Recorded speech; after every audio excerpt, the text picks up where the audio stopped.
I will say. And I'm going to change up a bit what I'm going to talk about, because the audience is like, the name of this conference ends with "in corporate America," which is where you'll see where I come from.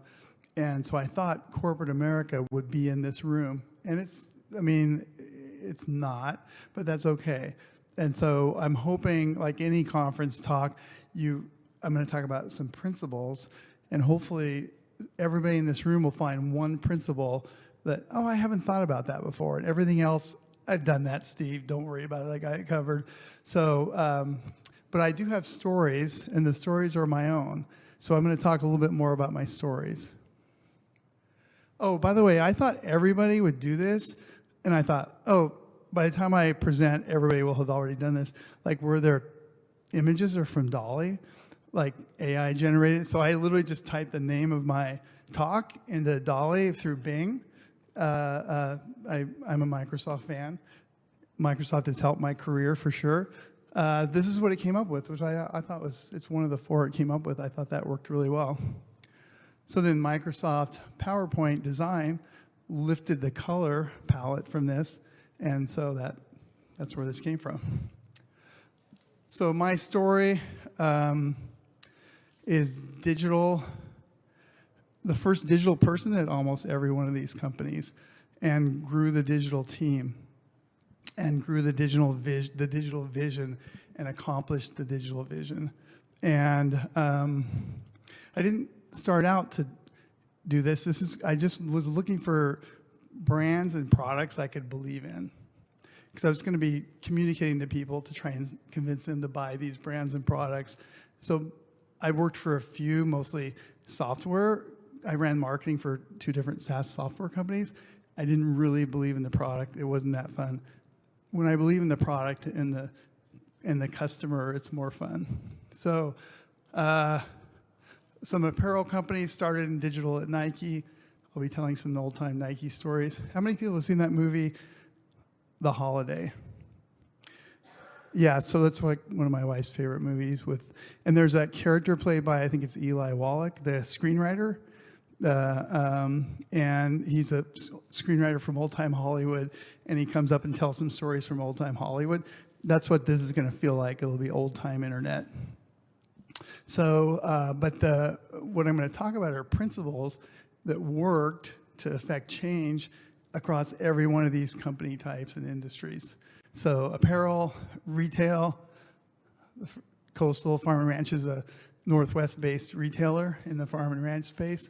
SR Smith is I think the world's leading pool deck equipment company, pool slides, pool rails, pool lighting, based in Canby, Oregon. Who knew? Oregon Health and Science University. How many people are here from Portland?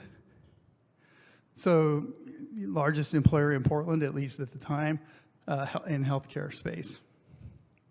I'm also a bit of a serial entrepreneur for nonprofits. I've founded or co-founded 4 different nonprofits over the years, mostly in industry, so professional sort of associations. Oregon Multimedia Alliance, I co-founded that in the 90s. Internet Strategy Forum, which was for brand side or corporate digital strategists or internet strategists. I started that here in town just to network with my peers and learn new things from them. And it was just the right thing at the right time in 2004. And one of the things I said is no vendors, like no software salespeople, no agencies, because I wanted my peers were not coming out to networking meetings because everyone was just trying to sell to us. So I said, let's just talk amongst ourselves. It was the right thing at the right time. It organically was 0 budget, grew to be a national organization with chapters in 5 cities and also 1 in London. My board of directors became Intel, IBM, Visa, Disney. It became a very big deal until the Great Recession, where I had to go back to work. I actually left my company I was at the time, OHSU, to run that full time because it was going so well, but then the Great Recession kind of killed it. So I've also produced several business conferences, including the Portland Creative Conference since 2008 until the pandemic. those conferences were fundraisers. This is a fundraiser for this, where we give money to arts teachers in Oregon for their programs. Okay, the context of what I'm going to talk about. I'm thinking of digital transformation as the art and science of purposely moving a company from a current state to a future state. From inside the company. Yours was about inside the person. Mine's about from inside the company, often without authority to do so. My core group where I start is digital commerce, digital marketing. Those are usually the groups that I manage. And just some learnings about how you do the work. Process is just as important as what you do. That was something that came to me later in my career, and now is a big focus. Here's the principles: responsible transformation, leading without authority, be consistent and persistent, not insistent, be prepared for the opportunity when it arrives, create the green light path, getting to yes with IT. How many folks are in IT? I know one. My first career was IT, so I'm speaking from the heart when I talk about that. Adopt and create frameworks, and then create a from-to vision. Again, hopefully there's one or two that will resonate, because other ones you've already figured out for yourself. Responsible transformation. This is something I continually have to tell myself. When I'm trying to impact change inside of companies, like these companies I mentioned, most people resist change. They like what they're doing. They like how they're doing it. They think they're doing awesome, which a lot of them are. So I have to practice empathy with that. Start with the approach that what people are already doing is good, then help them see that the future state will be even better. And this phrase, even better, came from a leadership coach I had that I really resonated with me, because it's very simply says, what you're doing is good, even great, but we're going to make it even better. And then the new challenge that really needs a lot of empathy right now is some people are afraid AI will take their job away. So I'm working on this right now with Pendleton, doing some process improvement, bringing in new tools, starting with my own department, and then spreading upstream and downstream from there. Leading without authority. This is where the work with nonprofits inadvertently really helped me with my career, because I learned, I got really good at managing volunteers, people who I asked to do things without paying them to do it. And I learned that passion wins. And if they can see the passion of what you're doing and why, they'll follow you. And volunteers, if you're running events, running a nonprofit with monthly meetings across the country, you need volunteers, and you need them committed and to follow through. And so that's really helped me to lead without authority at work. Just those kind of the things I learned how to do that. People don't have to listen to what I say or do what I'm saying we should do, but I get them to follow. Listening is key to that. And so facilitate discovery phases where you start by listening. I'm not going to come in there and say, here's what you should do, even though I know what they should do and where we should go. Like, I just know it. I don't come at it that way. I listen first. And then there's useful things that I learned during that phase that I apply to what I was already thinking, but they can see that I'm listening. Look for champions for the future state in each relevant department that's involved, and support them any way you can. So get those champions to start believing in the future state and helping you implement it, because you're not always going to be there. I was going to show list a couple of examples here, just the volunteer leadership part of that. So, okay, this is, history.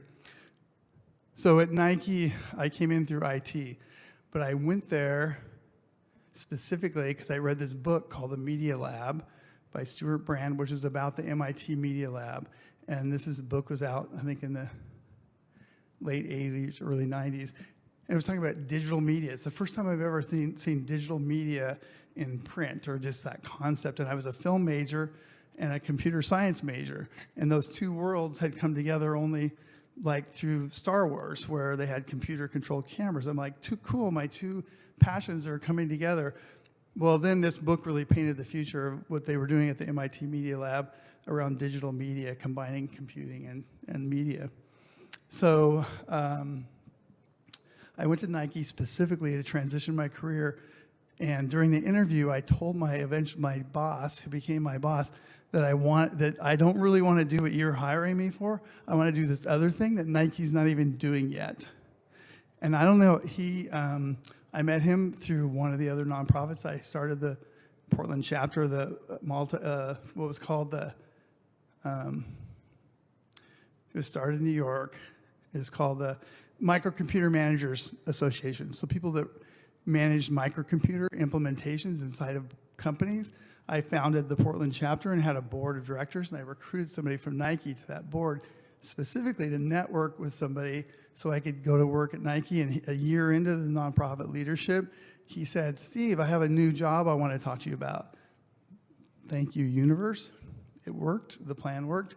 And so I already had known him, and that's why I was comfortable saying, I want to do this other job at Nike. And he said, if you do this job I'm hiring you for, 6 to 9 months, we're starting a new team.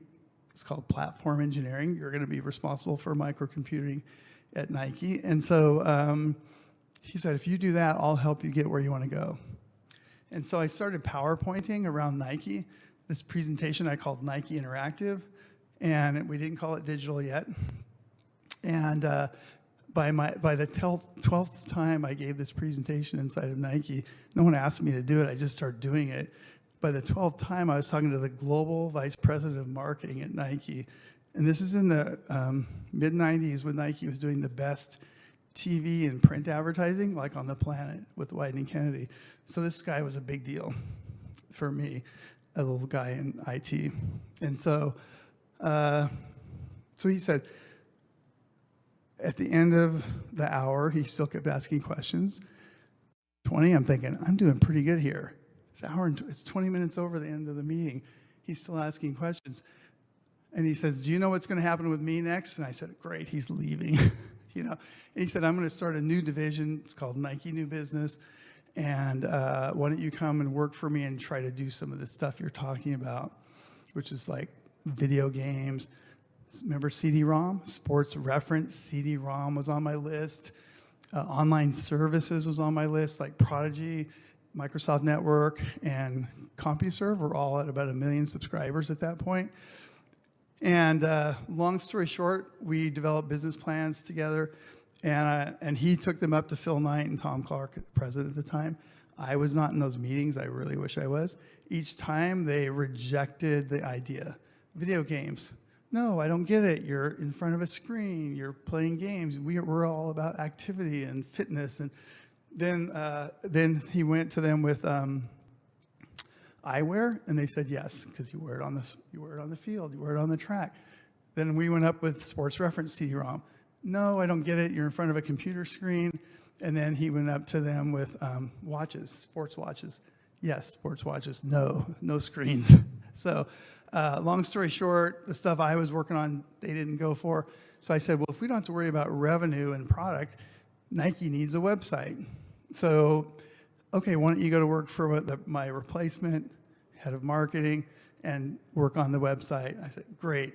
I have no idea how to do that. I didn't say that. I'd never done one before, but I had done CD-ROM, interactive CD-ROM training materials. So this is the kickoff meeting for Nike.com, 1995. I was going to have all these people in the room. Direct marketing, Nike design, best in the world. Editorial, PR, advertising, IS, IT, legal, and then the agency, one of the best ad agencies in the world, Wieden Kennedy.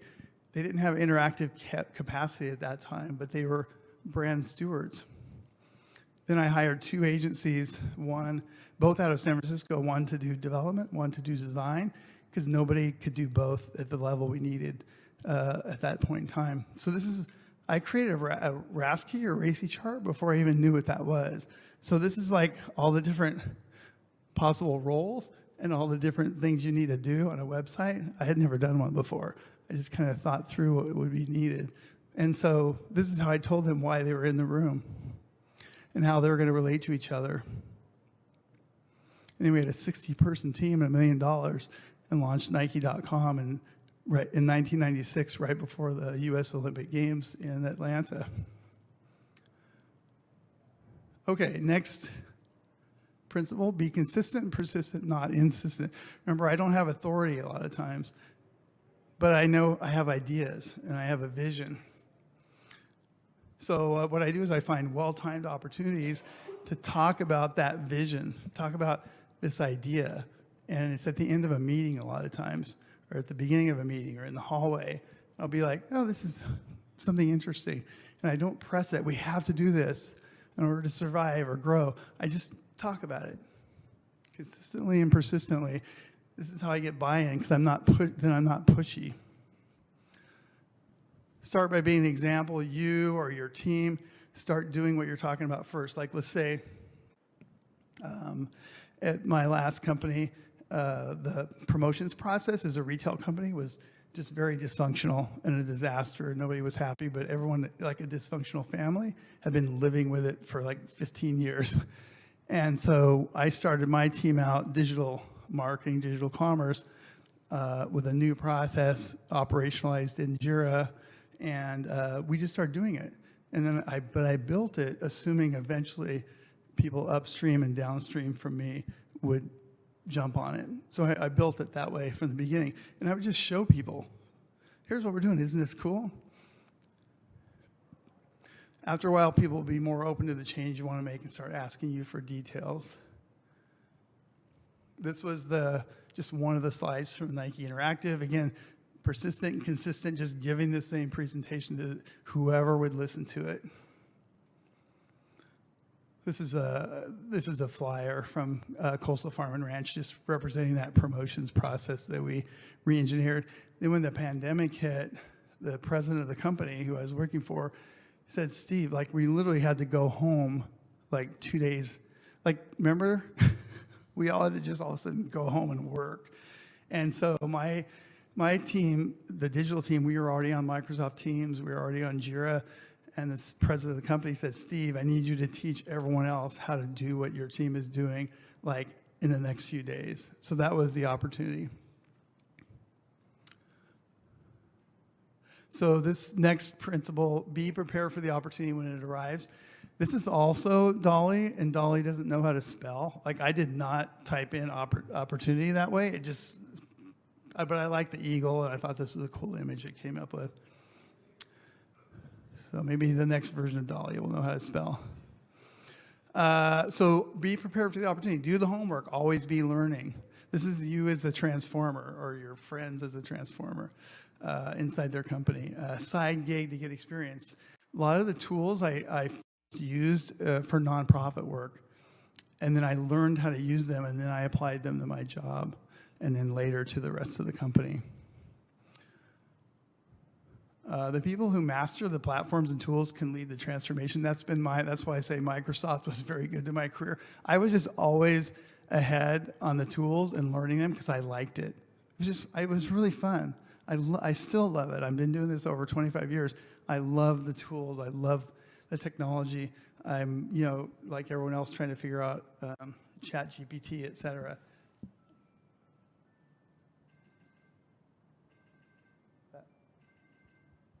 Sorry. My 5:45, my wife's going to call me if I don't stop working. Alarm is going off. Okay. So let's see, are we within range here? There we go. So I already talked about two of the opportunities that came along. Again, after being consistent and persistent, those opportunities presented themselves.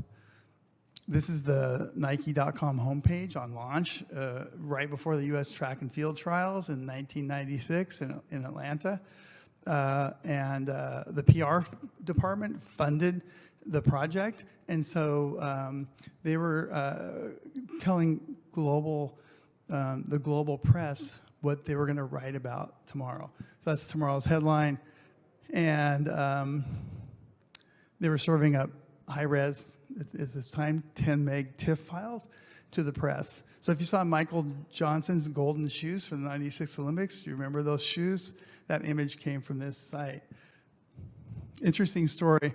I call this the moment that got me fired from Nike. We had a press conference in Atlanta right before the Olympics.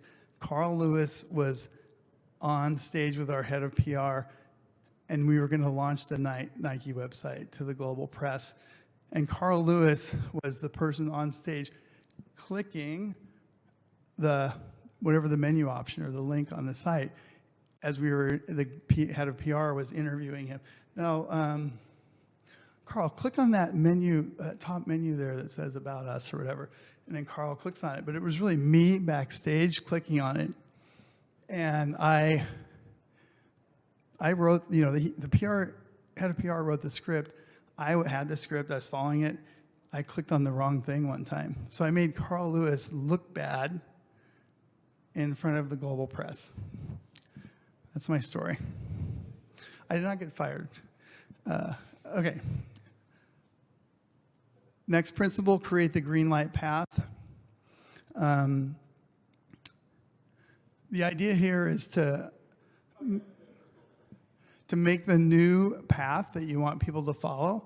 Again, this is without authority. To make it easy for them to follow the path you want to follow to the future, what the future state is. And the way I've done that is you provide customization, support, education, documentation, best practice advice, etc. And they don't have to do what I'm saying, but I'm going to make it super easy for them to do and cheap to do what I'm saying. This idea and why I call it the green light path, when I was at Oregon Health and Science University, so just to set the stage, massive organization. Everyone in Portland knows this. It's up on the hill. It's just massive. School of Medicine, School of Nursing, College of Pharmacy, whatever, 3 hospitals, multiple healthcare clinics, research institute, now the Knight Cancer Institute, for example, community outreach, so offices and clinics around the state, massive. And I was in this central marketing department with an initiative, but no authority, because all these different, let's call them business units, had their own budget and their own sometimes digital person or people. So I saw this movie and I'm like, this character, Seth Green's character right here, if you've seen the movie, his job it's an armored car heist in Los Angeles. These are the criminals and the group of criminals. And Seth Green's character's job was to hack into the LA traffic grid and manipulate when certain lights turned red and when certain lights turned green, with the goal of getting the armored car to the intersection that was rigged with explosives, and the armored car would fall through the surface street down to a street under the surface, and the gang of thieves were there and ready to break in and steal all the money out of the armored car. So that's why I call it the green light path. And I saw this when I was at OHSU, and I'm like, how am I going to do what seems like an impossible thing to get all these disparate business units on this infrastructure I'm building, these tools and this technology stack? And I saw this movie and I realized how to do it. You basically make it easy for them, or if they don't follow this path, it'll be more expensive and take more time. So this is an image I used back then, and where I was providing resources, support, processes, and training if they adopted the standard enterprise solution, again, which is basically a tech stack, and then a redesigned website that we were working on. Getting to yes with IT. So again, my first career was in IT. I came into Nike through IT. In digital transformation, eventually you have to get IT to do some new stuff that they aren't ready to do yet. And so, again, coming from that, I understand why, but when you ask IT for something new, it's an automatic no. It's an automatic no. And I understand why it's an automatic no, because they're super busy, their task list is way longer than what they can accomplish, and they are responsible for keeping the lights on. So I understand why no, but I've got to get them to yes. And so coming from there and walking the walk and talking the talk, I've been able to get to yes with IT pretty successfully across my career. And you've got this sort of fixed state, and here's how we do things, but I've got to break up that fixed state to leave room for innovation.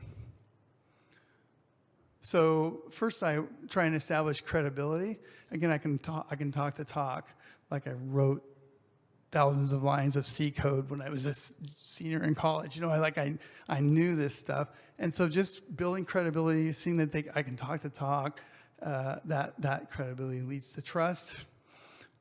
I also try to add value to IT before I ask them for something. So the most recent example is at Pendleton, IT didn't really have a good project management tool that they had adopted yet. And so I was on a project with them to implement a new payment system for our website before holiday shopping. And so I helped them onboard to Jira for their own project management. I provided support to their project manager, and he's super thankful. So now I'm going to start asking them for new things. I've built up credit already. How am I doing on time? What is it? 5. Oh, I'm pretty close. This was a omni-channel rewards program at the retailer I just worked at for 5 years. They didn't have a rewards program. They had one they'd rolled out. It was in-store only and not well executed by their own admission. And so I'm like, oh my gosh, like in order to do what I want to do in digital, I need a lot more first-party data so I can create segments and market to those segments. And I created the 4 personas along with our systems integrator. They had never had personas before, so I created 4 personas. And I needed to first-party data on these personas so I could start talking to them in their own, in a way that's going to resonate. And so I thought, well, what's the best way to collect really a lot of first-party data? Give people something for that. So I created this program, called it Coastal Country Club, and rolled out an omni-channel rewards program where they build up points that they buy online or in store, and you know the drill there. And so then I followed that up. So IT didn't want to do this because the loyalty module in our ERP system was only store-based. It was not built for omni-channel redemption and points collection and redemption. So I convinced IT that my systems integrator could code the solution. And I needed them on the project. So they did get on board, and we made that happen. Adopt frameworks. I like this because it takes you, like the change agent, out of the equation, because people are already tired of hearing from me. And so I find it helpful to adopt third-party frameworks that, like, someone else smarter than me came up with this. This isn't my idea. But so examples, StoryBrand, which is a messaging framework for marketing. I've really adopted it, and I believe in it. And so it's a way I've introduced it at the last 2 companies I've been at. And again, it wasn't me coming up with the idea, it was someone else. More recently, Pendleton is implementing lean principles. And so I've gone through some lean workshops. It turns out a lot of what I've been doing is already lean. It's just I didn't know it. And so now I'm mapping what I'm doing to lean because it's already part of the nomenclature at Pendleton. Sometimes this works, sometimes it doesn't.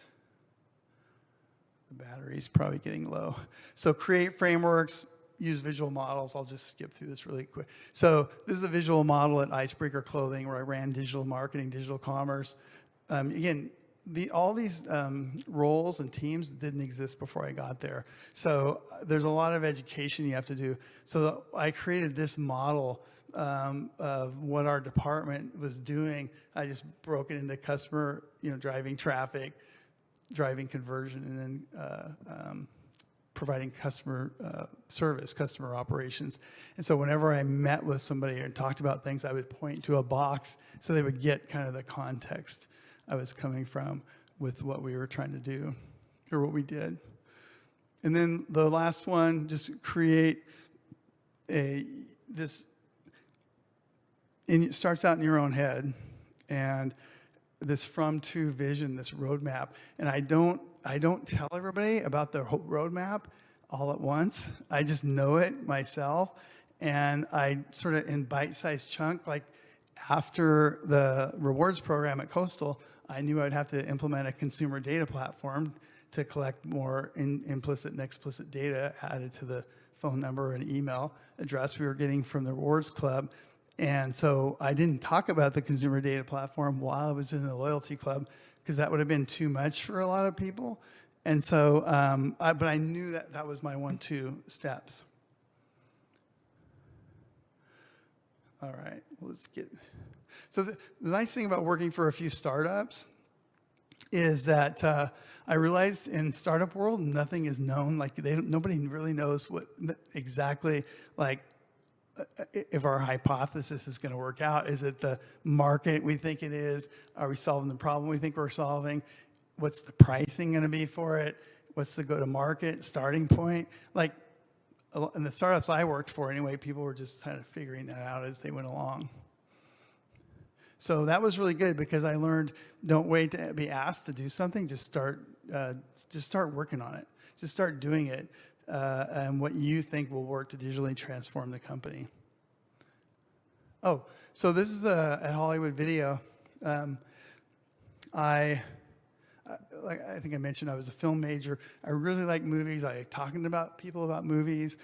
And I wanted to facilitate that in the digital space. So I realized, well, how do we get people to get together and talk about movies when they're renting them at a store? And I thought, well, if we create a section, and I just call it Hollywood Video Virtual Festival, and it's a section on an end cap in the store with certain films during a certain 2-week period. And so if people watch those movies, they could go online to a kind of a crude early form of message boards and talk about that movie, because it was a curated set of movies on the shelf. And it was branded Hollywood Video Virtual Festival. We had instructions on how it worked and where to go to get on the message boards. And then we held moderated chats with some directors and actors. Hollywood Video had 1,800 stores. It was a pretty big buying force in Hollywood with the studios. So we were good cash flow for the studios. So we got some connections that way. So that's the list. And again, hopefully a few things resonated, or at least the stories were fun to hear. And I really appreciate everybody sticking around and listening. So thank you.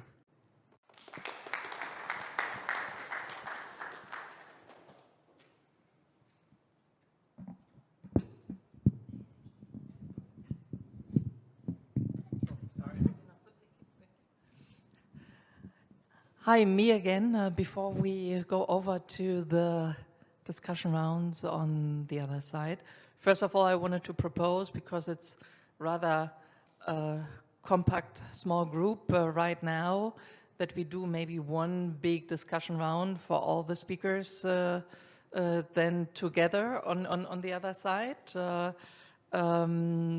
for the questions. And also based on the feedback